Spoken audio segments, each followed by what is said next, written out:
Good morning, Saluda High School. Today, Officer Crouch, Officer Morris, Mr. Shealy, and myself will spend a little bit of time talking with you about school security. Many of you may see this as a waste of time, and hopefully it is, but as you know, in today's society, we can no longer assume that it will not happen to us. One of our new points of emphasis will be IDs. In a crisis, we have law enforcement in our building, and they have to be able to identify students from non-students. So every student must wear ID at all times when attending Saluda High School. Also, teachers must wear their ID too. For security reasons, if you drive to school, your vehicle must have a parking permit. In a crisis situation, law enforcement needs to be able to identify every car that's on our school parking lot. And so make sure if you're a student, you park in the student parking lot and you have a parking pass. Also, faculty and staff have parking passes too. State law requires us to do 2 fire drills every month. A new law that went into effect July 1st also requires us to have 2 lockdown drills for active shooters during each school year. At Saluda High School, we are a little bit ahead of the curve because we already have our lockdown drills every year. We cannot promise that we will not have a real lockdown. In fact, we have had several in recent years. It is necessary that we all understand what to do in a crisis situation. Each teacher has a copy of our crisis plan, and we have discussed in the faculty meetings what to do in a crisis situation. Your teacher will spend some time going over this information with you. Please feel free to ask questions. In both cases, we will announce whether there is a modified or a full lockdown. If it is a drill, we will say it is a drill. If we do not say it's a drill, it is not a drill. Either way, students and faculty should treat all lockdown situations seriously. I'm Officer Crouch, the SRO here at Saluda High School, and I would like for you to know that in any lockdown, under no circumstances should you open any door for anyone. We all have keys as far as law enforcement and administration. Do not use your phone during a lockdown. First of all, we will need the cell space for communication during the crisis.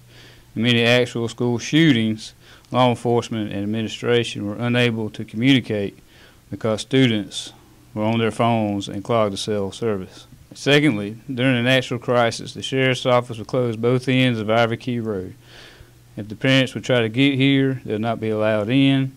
If they actually get to the front door of the school, they will not be allowed in as well. Thirdly, if we're locked down because of a bomb threat, a cell service device can detonate the bomb.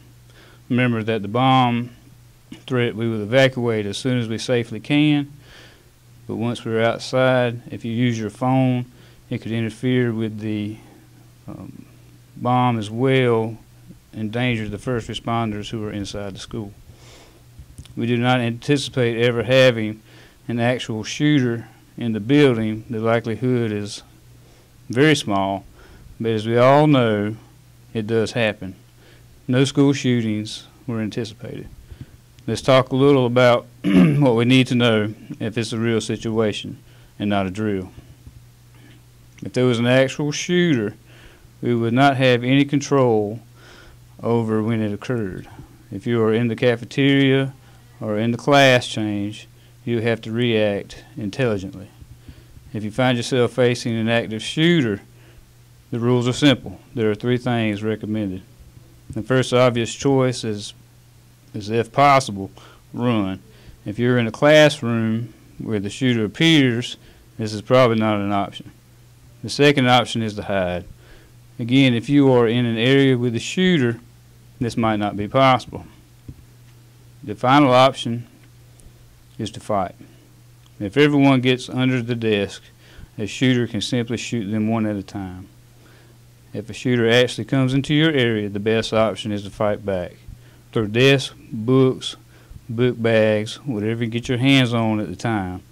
Charge the shooter. Obviously, the shooter will shoot some people, but if allowed to stand there unchallenged, the shooter will shoot them all.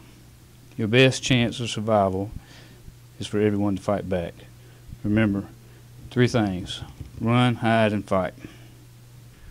There are 2 different types of lockdowns we'll practice this year. The first is a modified lockdown.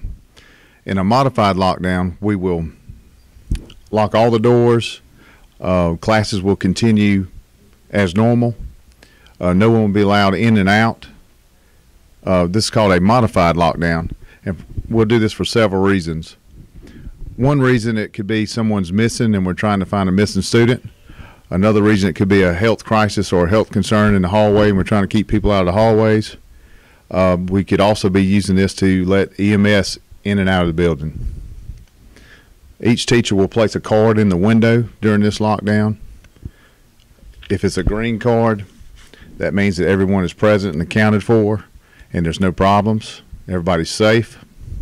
If any student's out of class for any reason, using a restroom or any other reason, or if they have a problem in the class, the teacher will place a red card in the window. During the lockdown, administration and or law enforcement will check each room to make sure it's locked. If there's a red card in the window, we will call the teacher through the intercom system to determine why there's a red card there.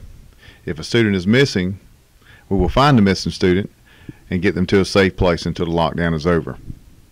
If there's some other reason there's a red card, we will resolve that and take the necessary steps. As soon as the situation is resolved, the classes will be advised that the lockdown is over. Now, tomorrow, we will do a full lockdown. A full lockdown is used when we are concerned about campus safety. In a full lockdown, all doors are locked. Students and teachers are to move to an area in the room where they cannot be seen from the window or doors or classroom doors. Students are encouraged to get under desks, use books to cover their heads. The blinds of the window should be closed to prevent people from seeing from outside also. Students are to be out of sight. Teacher will again place a green or a red card in the window. If you are out of class and safe, stay there until someone gets to you. Do not come in the halls. If there is a shooter present, do not put yourself in danger by coming into the halls. No one will be allowed into the halls or offices during the lockdown. Everyone will lock down except for law enforcement and administration. In virtually every school shooting, after the fact, people said things like, "I always expected him to do something like that." In most of those cases, they never told anyone about their concerns. In a couple of cases, the information was shared and was never acted on by the authorities. I promise you that if you have doubts or concerns about someone and you share that information with us, we will investigate. Do not be afraid that you might be wrong.